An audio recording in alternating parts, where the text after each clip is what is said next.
ఒకసారి అక్బర్ మహారాజు తన సభలో ఒక ప్రశ్న అడిగాడు.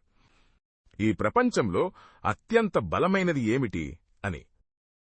సభలో ఉన్న మంత్రులు ఒక్కొక్కరు ఒక్కో సమాధానం చెప్పారు. కొందరు బలం, కొందరు డబ్బు, మరికొందరు సైన్యం అన్నారు. కాని రాజుకు ఆ సమాధానాలు నచ్చలేదు. అప్పుడు బీర్బల్ ముందుకు వచ్చి, మహారాజాయి ప్రపంచంలో అత్యంత బలమైనది బుద్ధి అని చెప్పాడు. అక్బర్ ఆశ్చర్యపోయి, అది ఎలా నిరూపిస్తావు అని అడిగాడు.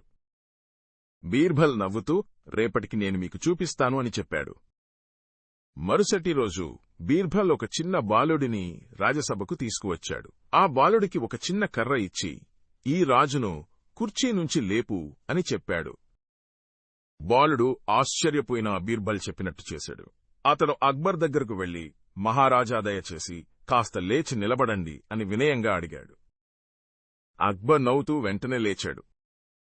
అప్పుడు బీర్బల్ అన్నాడు, మహారాజాయి, చిన్న బాలుడికి బలం లేదు, డబ్బు లేదు, సైన్యం లేదు.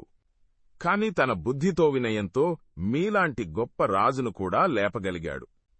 అందుకే బుద్ధి ప్రపంచంలో అత్యంత బలమైనది. అక్బర్ సంతోషించి బీర్బల్ తెలివిని మెచ్చుకున్నాడు. నీతి: బలం కంటే బుద్ధి గొప్పది.